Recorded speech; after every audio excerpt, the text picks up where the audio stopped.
Welcome to Movie and a Beer, everyone. This is Dan bringing us in, and on this wonderful Asian-inspired episode, we have our three awesome, amazing co-hosts and friends joining us for the movie Akira. Now, you gave it away, Dan. I gave it away. You gave it away. You guys are going to be very special, special We're gonna expertises. Yeah. I mean, my expertise was all going to be like, I'm your corporate logo on a motorcycle expertise. And like our viewers, our listeners, we don't have viewers. No. Our listeners are all going to be like, oh, what could he be talking about? What movie is going to have corporate logos on a motorcycle? Is he like talking about Mad Max? Product placement. There's a product placement in Mad Max. Do you remember this though? Do our listeners all remember this? I watch Mad Max a lot. I know what's on there and what isn't on there because I'm the Mad Max expert, Blake. and I'm the psychic scarring of nuclear past expert. There you go. And I would say that I do know a few facts about this movie and how it called out a bunch of things that did happen in Tokyo later on, because this came out in like 1988. So anyways, we're glad you could join us today. We had a couple of really interesting imported beers with this. Both were selected based on the can art, not necessarily the style, but we had a red ale called Ichigo and another one, Neon City, is a pale ale that had a bunch of additional things in it that make it taste kind of like tea. So, this is the tea one. It's like tea almost. So we've got a couple of cool things to talk about later on about the beers. But first off, Akira. Tetsuo. Yes, there's a lot of yelling in it. There's a lot of yelling of names in it. It's a groundbreaking animation film. Yes. It was one of the most important things that come out of Japan in the late 80s. It set the bar for quality of animation because it was shot at 60 frames per second. So it did have layering, as some animation does have, but it was shot at such a high frame rate for what was in the foreground that it looks incredibly and completely smooth. Well, I also think, if you look at animation in the United States in 1988 and earlier, there's nothing that touches the themes that Akira has in it. So like, I think it was probably groundbreaking also in just like what was in the film that you could have an animation that has like adult drama in it. This is not a kid's movie. Yeah, G.I. Joes were all shooting lasers and no one actually ever got hit. Have you seen He-Man recently? It's like the Hanna-Barbera stuff. Oh, yeah. It's awful. It's gnarly, so dude. Yeah. There's a lot of repeat. American animation was cheap. Yes. And I can't say that enough. Exact same frame, shots of reverse hallway runs to make it look like they're going down multiple hallways. Mm-hmm. As a kid, I watched a lot of Ninja Turtles, and I caught when Leonardo's voice came out of Raphael. I was like, that's not the right thing, because they don't have the money to do it, or they just don't have the money to they don't want to do it over. But boy, this quality in this movie, my God. It took a long time to make because it was did. all hand drawn, all hand painted. It was based on a manga that only had like one issue, so it wasn't a complete story. They actually completed the manga after the movie came out. Which is like bizarre. Kind of like a Game of Thrones thing where it starts in one media and then a movie comes together and then the original media finishes. Okay. So I just wanted to say Akira means bright, intelligent, clear in Japanese. Oh, it all makes sense now. Oh, it does. From the use of perspective, the fact that they had more than 300 colors out of the standard 256 color palette that they normally would use, they use additional colors. And if you've ever seen the movie or any of this influences that it has, it uses, as we mentioned, an approach to drawing and visualization that had never been done. This like blew Disney out of the water. It's like they had nothing like this. It was gorgeous. Like a Disney will have like cells with the main character, Goofy jumping around or whatever, and then like these static backgrounds that the characters are kind of acting over with. If you remember, when you were in school, you had these like overhead projectors with like the transparent sheets. My understanding is animation works a bit like that. There's all these like cells that are overlaid, and you like have your character moving with a different layer underneath.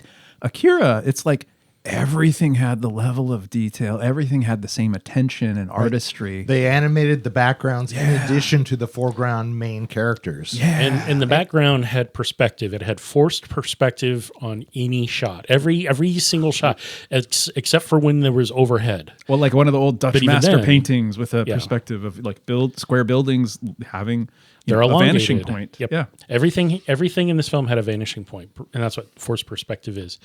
So the movie starts and does flashbacks to like 1980s.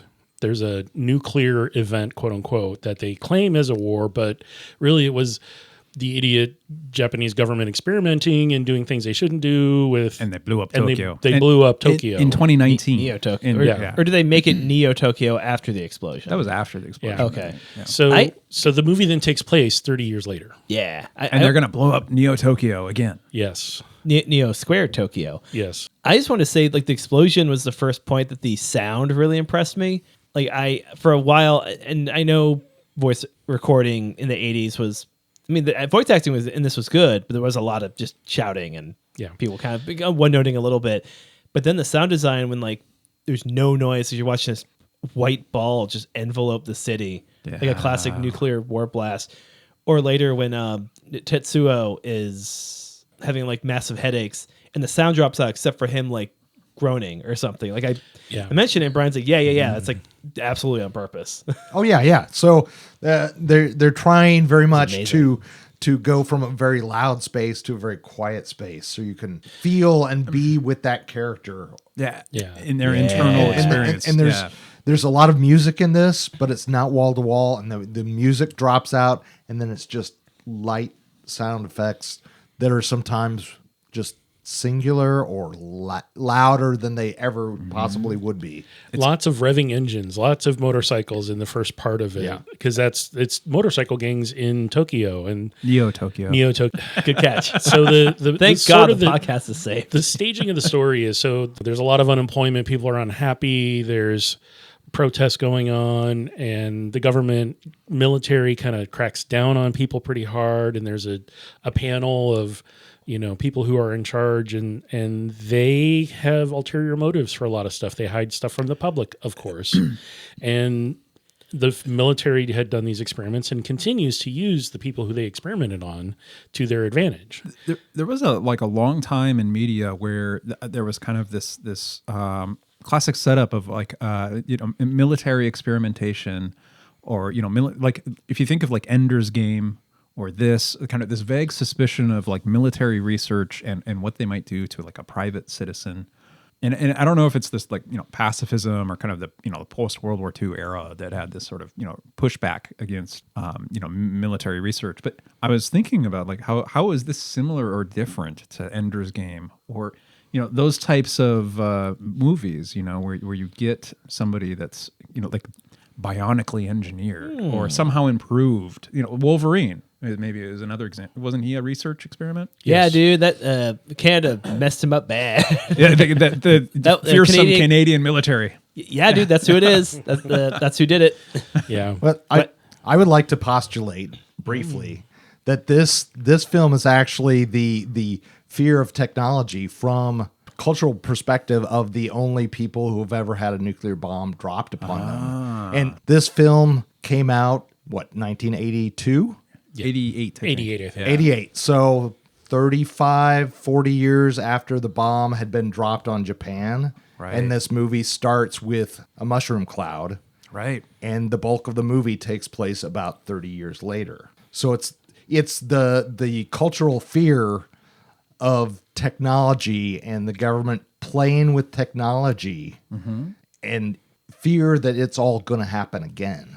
I'd say fear of technology, but maybe also fear of militarization. Like Japan had a pacifist constitution during this whole time. Right, yeah. Which was in reaction to the Bushido Code Right. that led them into World War II and the ultimate outcome for their people. Them getting 2 bombs dropped on them. Yeah. Right. Which didn't end well. Not only was this the first feature-length film distributed to America from Japan, that was an animation.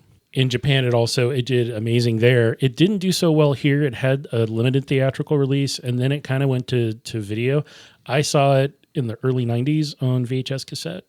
One of the guys I served in the military with collected animation, and so he had all of these tapes, and we'd watch, Macross and all of the old school 80s era, fighting robot kind of stuff, which was still static background and then just a couple of foreground movements with the characters or the action that happens, and it was really limited in color. The explosions were like a single color, It's like nothing fancy, nothing like this.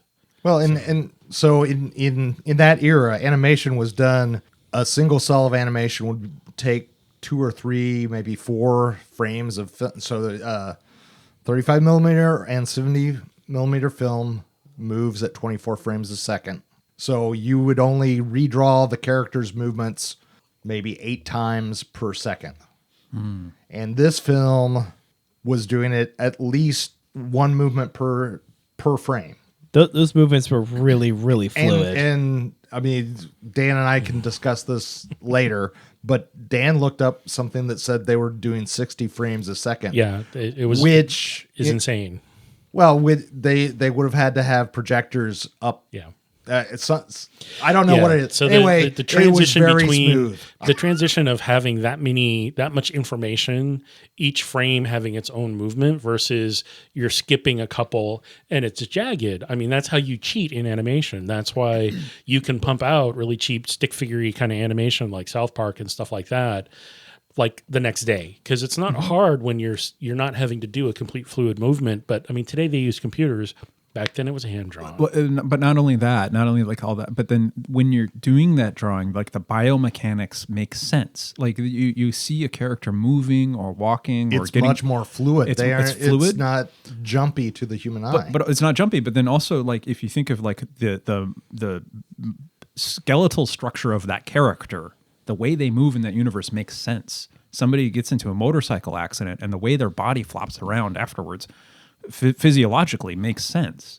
And so it's like not just how are you making that animation smooth, it's also like, the in-universe physics of what's going to happen to that body. That also, like, somebody was really thinking carefully about, like, well, okay, here they hit the asphalt here, and then they, slam into this column here. What's the vector and like the force and like with the muscles and skeletal structure that character has, and how far are they going to go when they hit it? How far are they going to go when they hit it? It looked like, realistic. All of that. It looked really well thought out. You guys are focusing on the wrong body. We need to be talking about the giant gooey, the blob, the mega baby. The demon. Okay, the mega baby that So- because that's where let's- it feels like that's where they put.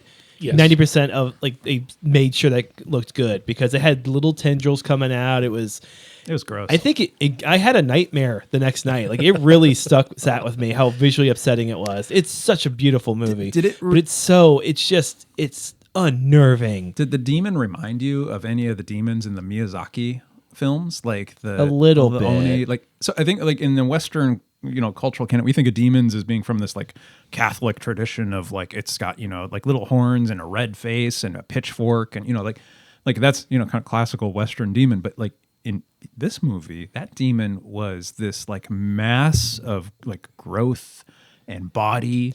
I almost saw it like the Jabba the Hutt on steroids. Well, what it made me think of was when at the end of 2001: A Space Odyssey, when he speed evolves, right? Like he evolves into this like space baby, and it made me think of that. Like, oh, this is this kid evolving. This is what the next step of evolution looks like, and it's horrifying. Yeah. Right. So the what they had done was they were experimenting with exposing children to radiation and things that would then cause them to accelerate and have powers. release parts of their brain that weren't being used. Telekinesis. Telekinetic Correct. super So they soldiers. can, ESP. all of those things. Like I can project my thoughts into your mind, or I can tell you something at a distance, or I can teleport you from here to there. I can tell the future. I can tell the future. Before it happens. One of them, and I was like sitting here going, "Where's Tom Cruise? He's going to run into that scene at some point because they're telling the future. They're precogging, and that's what they even called it in the film. They called it precogging. I was remember like, that. oh my god, they did. They really said. I believe yeah. you. This movie's amazing. So what happens is one of them escapes. One of the children that had been experimented on, that was a result of the explosion. They stayed children, which is super creepy. They're 30-year-old little children. But they look like old men. They look like and old lady. They look they've aged, but their White bodies hair, haven't gotten bigger. blue skin. Yep. And so one of them is out Creepy. around town. He escaped, and there's people that want to free them. The way you said it, And- it sounds like he's just tomcatting around. Yeah, he's he's strolling. like Ferris Yeah. Bueller's Day Off. Well, He's, this is the one that can teleport. So it wasn't hard for him to get away from the safe place that they were stored in Yeah. this big office building. mutants are going to use their powers. Yeah, he is. And so he's out there, and the reason that there's a release of energy within Kaneda and Tetsuo were chasing this other biker gang, and The one clowns, of I them, the think? clowns, and he literally runs into them. and he doesn't take any injury because he's like, I'm going to protect myself. Right. But the poor guy that hits him then is All exposed to messed that up. energy. And at a moment where his body is, interfacing in a way that it caused his energy then to be released. So without being, well, for one, they were using children because they're easy to control and manipulate. You can convince them to do things, whereas an adult, not so easy. You've already made up your choice. You've already made up. And they your got the mind. worst of both worlds. A rambunctious 14-year-old. Yeah. Yeah. So that's the storyline right there is you have someone who's given an opportunity to make a choice to control the energy and the thing within them. Do it for good and you can control it. If you do it for evil or you just misuse it, you will lose control. Right. And that's Absolute what power happens. corrupts absolutely. And that's exactly what what's what the happening. blob thing is his body no longer can control itself. So it has all this pent up energy. He's using the power and Yeah. he can't control He's- it. he's So pulling it the in, power he's- overtakes his personality. Correct. The cosmic energy comes in and he just explodes and gets bigger and bigger and bigger. And then, when they take him back down to size, because Akira, who had achieved what you would call, as the Buddhists say, in total enlightenment and turned into energy, there was just a little bits and pieces of his skeletal remains left. And he comes out of that. He's still there. He's just not interacting with people. He says, hey, we need to take you away from here because you're going to, kill everyone and everything, which basically they do create a giant other big explosion with this release of energy. And it's just like he shrinks down into nothing. He goes to join the universe, basically. Not to totally plot spoil it, but that's how it ends. That was kind of the 2001 Space Odyssey baby moment. Yes. Of like, Yep. they're on they exist in a different level right now. Like, they're space babies out there. They've gone to a different place. But, almost. but I would say a lot of the watching this movie is just watching and experiencing the film. Yeah. It's not I wouldn't say it's a complex plot No. driven No. story. No, it's easy. But to, it is beautiful, especially if you're an animation fan. Yeah. Oh, yeah. If you've seen any sort of Japanese animation, which most people today have at least some exposure to them. Well, shoot, a You'll lot of appreciate American studios are just doing that style. Avatar: Last Airbender, I think, was animated in America, but they basically did the studio. They also, I think, Titmouse maybe, because they also did the Legend of Vox Machina, which is it's American animation but heavily influenced by anime with the exaggerated faces, just the smooth action scenes. I think Miyazaki films have wide currency too. A lot of people have seen at least one or two of them, and the warmth and heart that those movies have. So there was a lot of use of vibrant color. I love that the lights on the motorcycles would like stay there. Yeah, That was really cool. Ray That was a really tracing cool effect. kind of like. Yeah. I really appreciated that there were very dark scenes that still had enough light on the scenery that you could tell what was going on. I would agree that some of the vocalization was challenging in some places.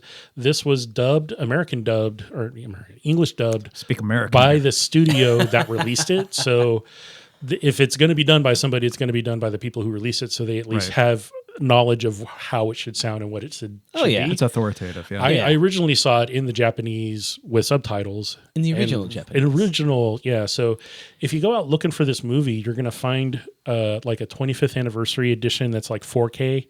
That's what we watched. So it was like really clean colors. The old version of it that I had was like a VHS rip of the original Japanese with subtitles, and it looked like crap. It was like, this did not age well. Well, on the voice acting thing, I came across this trivia.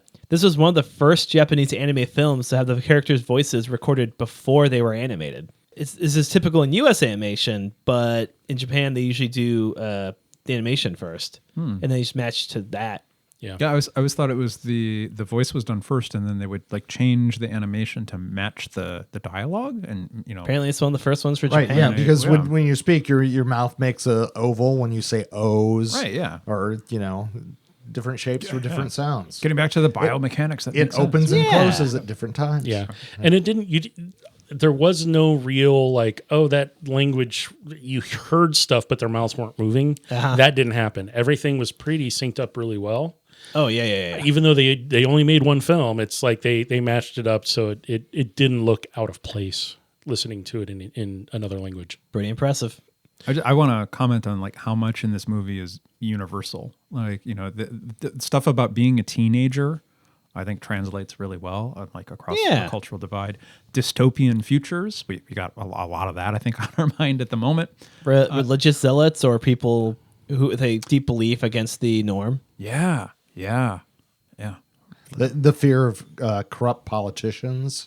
That's Yeah. universal. Very much. And Psychic then children. them being greedy and psychic children, because that's And motorcycle gangs. Yeah, motorcycle Yes. gangs. Yeah. And goo babies. and lots of interesting things happening in bars. Because if you've Oh, ever been to a Japanese bar, There's it's- like two it's bar literally- scenes. Yeah, there's literally it's the same people in the same bar every time. You don't go to different bars. You don't bar hop. You pick a place and that's your place. Interesting. The relationship between the bartender and the kids, they're high school kids, but they certainly don't look like high school kids that I recognize. They look like a little older than that, but Because they've been held back. correct. And they're all using drugs and they're all, popping pills. And I didn't really see them drinking any alcohol, but there was alcohol there. There was alcohol there, but the way that they drive, the recklessness that they drive on Like their a teenager. motorcycles, yes, absolutely. Yep. And the whole thing With with Invincible. wasn't there like motorcycle gang movies in like New York or LA that came out back in the like 70s, early 80s? Well, 70s was there was the Warriors, which was just the a movie's- gang, but The movie's so good. that wasn't necessarily motorcycle gangs. When did Easy Rider come out? That wasn't a gang, but it was two guys on motorcycles. that was 68. Yeah. Hell's Angels. When were they big? Not movies, just as That a. was early 70s. Yeah. So I mean, I'm just trying to think cultural Could be that. influences on like why would there? Oh, and in Japan they do have, and there still are like car gangs and motorcycle gangs, but they're not bad gangs. They're just clubs. I guess they've learned their lesson not to break the law. It kind of predates Fast and Furious kind of Yeah, sort of. feel.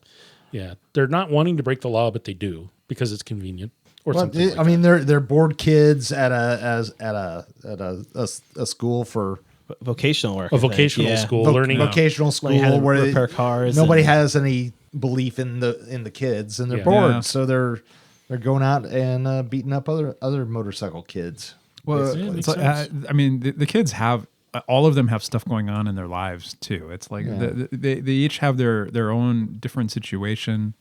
Tetsuo is very clearly is kind of in his friend's shadow. There's a little bit of like it's friendship, but there's a bit of rivalry in there too. Yeah, who's- there's some good flashbacks when they're like they're both orphans and one's Yeah. looking out for the other. And, yeah. And it's like you never let me, be myself because you always looked out for me. You You never let me stand take up. care of myself. You always Yeah. come in and steal my victory. Blah blah blah. Right. Yeah. But Yeah, but those you have to pay attention with this movie though. Like it rewards the work, but there are some I think common signals a movie will give, like a Western movie, to say, oh, a flashback is incoming, or you get this like montage, or that will show a lot of time has passed. Here, it feels like you'd be going along in the story, and then all of a sudden it's like you're in a flashback, and if you're not paying attention, It really is that fast. yeah, it does. They just Possibly with that sound, actually, too. Yeah, it does. That It little does pop flip around noise. a bit like that. But I think there's a lot of really interesting things about the film. I've loved it for a very long time. I appreciate the fact my friends are willing to sit and watch it with me. Yeah, and dude. I drink enjoyed some- it. I enjoyed it. And was a drink some blast. amazing Asian beers. Yeah, so there's a beer. Speaking from, of beers, well, there's a beer from Japan, and then there's like all the knockoff movies. There's a one that's also made in Hong Kong that probably is very close to original somewhere else from Yeah. a different somewhere that's not the Hong Kong Special Administrative Region. Kong Yes. Hong? I don't Hong know. Kong. Who knows? Did I say Hong Kong? No, I said Kong Hong, saying it's similar, but it's different. Oh yeah, Kong Hong City. Yeah. I love Kong Hong City. I love Hong Kong. Blake's doing a bit. Yes, also he good. is. So I was fooled. So tell us But about the beer, Dan. So this is the point of the podcast. We're going to start talking about the beer. We may go back to talking about the movie a little bit as it relates to these. Nope, we're done forever. Wonderful, wonderful beers that we had, and I say wonderful a lot on the podcast because that's my catchphrase. Catchphrase. Everyone's just deadpan. I was trying to staring think at me. of what mine could be. That would be a I'm fun sorry. self-deprecation joke. Terrific. We had Pay attention to me. two beers. One was a premium red ale called Ichigo, and the other one, as previously mentioned, is a Hong Kong pale ale brewed with mandarin and bergamot zest. So one tasted a lot like tea, and the other one tasted a lot like also tea, but more herbal in ways. Ichigo red ale. So this is actually brewed in Japan, in Nagata, with two I's, Niigata.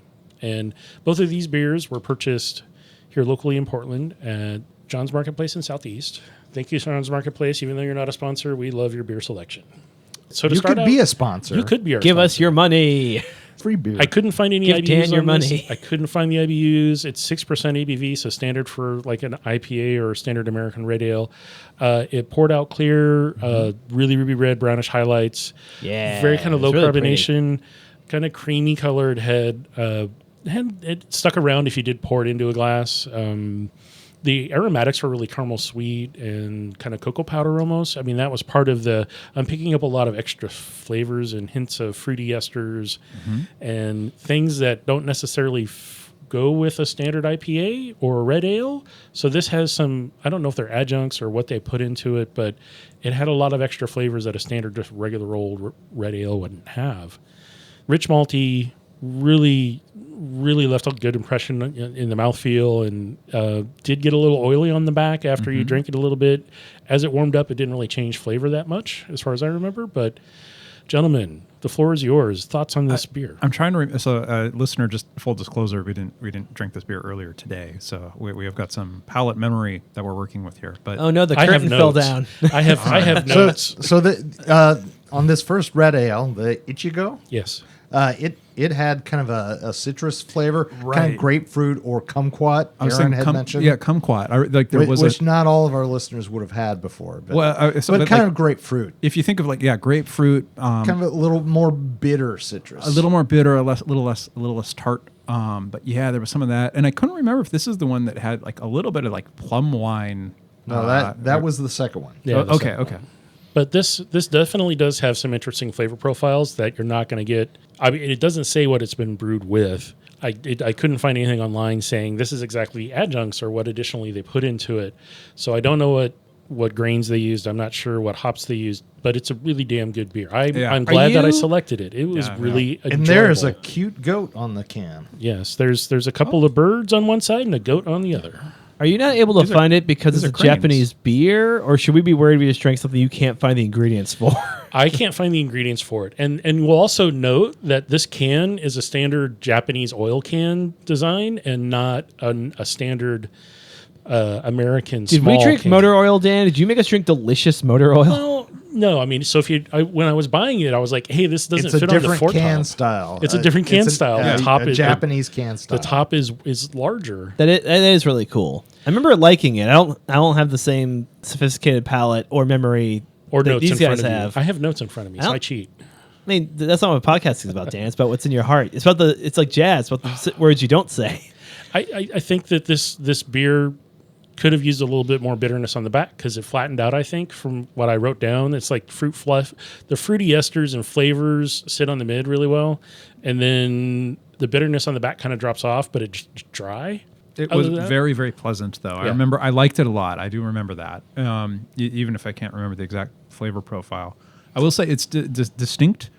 It is like Dan, as you were saying. There's some flavor elements that are not common to red ales that you have from the United States or maybe European red ales. But I enjoyed it a lot. I thought it seemed to match some of the complexity of what's going on in Neo Tokyo. I wouldn't say that it was like dark dystopian that kind of beer, but I do think the different elements of it's a hard life for these kids in this motorcycle gang, and they is. need something refreshing. It's and a some nice it's a beer. complex beer for a complex film. Yes, Yeah, thank you, definitely. Brian. That's what I was circling around. That I Yeah, couldn't quite you were get getting there. Yeah. But we don't have 20 more minutes. So No. We don't. So any last thoughts on this one? We can move on to the second one. It's good beer. This isn't about beer, but I just came across this trivia. Do you guys know what the name Tetsuo means? Like No. what it literally means? Motorcycle pistons, engine pistons, No. No. Aaron's on the right track though with the metal. exhaust. No, Metal. Iron Man. It literally means Iron Man in Japanese, a foreshadowing of the indestructible powers and metallic body parts he ultimately acquires. Although that's more like Cable or Bionic Commando, but yeah, Yeah, basically no, like right that. no, it's more like Ozzy Osbourne. Except he uses a laser. He doesn't use metal. He did turn into a crazy train. Oh, jeez. His hand becomes the robot parts. Correct. And Oh, which then yeah, become yeah. the whole thing. But anyway, So the second beer we had is called Neon City Hong Kong Pale Ale with mandarin and bergamot zest. So this is Yeah. Young Master's Ale. This can's awesome. I'd really thought about, hey, do I just want to grab an Asahi or Sapporo or something that's also from Japan that's available everywhere, Right. or just find something off the shelf? And this is a short boy can, total, standard size. It's got great kanji on it. Product of Hong Kong. So yes, this is not a Japanese beer, but the cover of it has Young Masters and it's got some kanji insert, and then it's red pants. Yeah. And it says Neon City. And I'm like, this screamed at me. I was like, this is really looking a lot like the movie. It's our main character's agree. pants. Yeah. It is. And I didn't really read the fine print when I bought it. I was like, let's just buy that one. I believe it's elegant, zesty, and balanced. Yes, it is. So this is 5.2% alcohol, 35 IBU. It is a pale ale that is got like mandarin peel and bergamot. I was trying to look up like what is bergamot, like because It's a root. It's a root. Yep. And so it uses zest. So it uses a little pieces of that. It's brewed with that, and that's Interesting. This tastes like tea a little bit, and it has that orange zestiness that isn't sweet. It's more like that bitter pithiness that you can get from orange peel. And this is a very bright ale from when I'm in tasting it. There's a lot of that orange peel kind of. If you Yeah. get like that oil that comes out of orange peel, there's a bit of that kind of. Are you trying to think of a word besides zest? I was trying to think of a word that was aside from like aspiration, Oh yeah. That's a tough one. oil. It's like whatever Right, the essential oil. right. We'll edit that out. We'll edit that No, out. leave it. We'll figure it out. So this No more pour, editing. this we actually had, like we said, Aaron didn't get to this watching the movie, so we had a can. We just sampled it as we started the podcast, and so a light, kind of thin foamy head, very white, some lacing that dropped out really fast. The nose aromatics are really zesty. A lot of citrus zest, and then the bergamot smells a little sour orange almost. It has that kind of like acidic sourness on the nose, and the taste kind of reflects that also. Bready malts and kind of floral up front, and then it kind of sits a little bit on the back to like tropical vibe. But the zest continues, and it's dry on the back. The zest and the dryness linger a bit. So you do know that you just drank something. I really, really like this beer a lot, as well as the Ichigo, because they're so different. We don't find beers like this in American breweries very That's often. true. This is so bright. It is so bright on the nose. It's so light. It's got so much of those kind of floral and citric aromatics to it, and there's an intensity to that. Like it, you smell in the glass, and like it's not subtle. I should say there is some subtlety in like different things that you smell in there, but like you're not going to not notice the smell, Right. Yeah. What I've got to say that the taster we had tonight, I enjoyed far more than drinking it out of the can with the movie. And I don't know whether it's the fact that I poured it into a glass and allowed it to breathe a little bit tonight, or if it was that I had it right next to the Ichigo, and it on the night we watched this movie, it tasted a lot more bitter than the Ichigo. Yeah. And I'm not a big fan of bitterness in my beers. So, Yeah. But tonight I really enjoyed it. I think I would have enjoyed this with actually watching Akira. Had this one first. Maybe had this one first. Yeah. Yeah, and I just I didn't have in mind which one we were going to do first. I just grabbed whatever out of the fridge, out of the beer fridge. yeah. I was Well, like, and we're going to start. And you hadn't had these before, so you had Correct. no idea just from the description So what to have first. So if we were going to suggest to somebody for this movie, as it's really complex, and you're probably not going to be able, unless you're here in Portland and can go to John's Marketplace, you are probably not going to find these because these are like kind of rare imported beers. Right. If you were going to pick a foreign beer, you can go with your standard lager as long as it's not going to distract you from the film. But if you can find something that's complex, that has like tea elements or kind of zestiness like this one, I think it would go really well because I think it accentuated what was happening on the screen pretty well. It didn't distract me, but it accentuated. It was like, oh, wow, there's a lot going on in my mouth and a lot visually going on. Any other thoughts on that? I just remembered how that giant laser just blasted Tetsuo like whole bore, and that's why he lost his arm. Yes. This movie slaps. Oh, we should mention that this movie is not for kids. Yes, It's an yeah. animated It's so film, gnarly. but not for kids. I feel like me mentioning I had nightmares from it was enough to tell Well, people it's- it's not for kids. Most teenagers over the age of 14 have seen worse than this. Yeah. So There- they may there's be a lot okay, of but a lot of violence. There is some pretty reprehensible sexual content. yes, Right. there is some assaulting going on in one of the beginning scenes. Right. And then That's not very comfortable. and then there's the body horror. Yes. I think what we said that night, it was like this. What a great movie, but man, it's so messed up. Or maybe it's the other way around. Man, this movie is so messed up, but what a great movie. Yeah, but I Yeah, think both yeah. work. There's some definite. I guess you would say if you're a fan, like as mentioned, if you're a fan of animation, definitely check it out. If you haven't Right. seen it, if you have seen it but you haven't watched it in a long time, it's out there. You can find it on some streaming services or get yourself an old school DVD. If you like government conspiracy movies, Yes. Oh, if you haven't seen it, you've probably seen the bike slide stop that has been done Mimicked. in at least a million times. like 50 plus cartoon. There's a YouTube supercut of just movies that did it, including Teen Titans, Amazing Adventures of Gumball, I think, but and all to some comedic degrees and some. But was this more the serious. first one? Was this is what inspired it. Really? This movie introduced a lot of Americans to anime. All right. Yeah. Like, this it was the first That theatrical that release slide in is America. just so cool. I wonder, like maybe Steve McQueen did a motorcycle slide like that. I like And that. burned up Not his like leg. that. Yeah, exactly. I mean, because so it's He did one that's safer to keep that face. so again, interesting kind of sci-fi storyline. It's not super far-fetched. It's not so crazy that you couldn't think that could really happen. Yes, towards the end it gets a little stupid, but from an overall storyline, it's fairly linear. It's not crazy. It gives a little backstory. Not some hard to follow flashbacks. at all. It's not hard to follow. If you were to get it in Japanese and then with subtitles, you'd still be able to follow along pretty easily. The dialogue does not go by very fast. Doable for those that do want to watch it in the original language with the subtitles. Plenty of action to keep you Yes. entranced. And it's interesting. They don't have to explain a lot of stuff. You can just figure it out on your own as it's going Yeah, along. visual storytelling is very good in this film, and the art of the film is worth watching. Anybody has any interest in animation, watch this film because I agree. It broke a lot of new ground.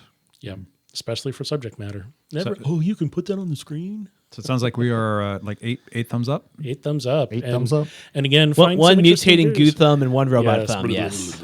Yes. All right. So, Tetsuo! and Brian! so this is about an hour and a half, and you definitely want to. We only did 2 beers, so we paced them out. And It they warmed feels up a like little 2 bit, hours, but not in a bad way. Yeah. So There's a find lot some- going on. Yeah. You need to hydrate. Or you're going to dehydrate and become a space baby with other space babies. Yes, and Which isn't necessarily good, I think. Yeah. You have to be careful. You dehydrate in space. Yeah. really fast. Yeah, that sounds right. because there's no gravity and it just sucks out of you. The water goes. Yep. It goes into ice crystals. It becomes stars. You become stars, yes. So, as always, the opinions expressed during the taping of this recording are those of the hosts. And, thanks for hanging in there, everybody. And check out this film and find some good beers to drink with it. And I really appreciate the fact that we can be exposed to some great classic animation once in a while. This is Brian signing off. Tetsuo! This is Blake, the new motorcycle gang leader of North Portland Bikers, signing off. This is Aaron telling you keep your motorcycle gang close and your motorcycle gang enemies closer. Thanks for listening. I'm going to hit you with a crowbar. Bam. There you go. All right. Take care, everyone.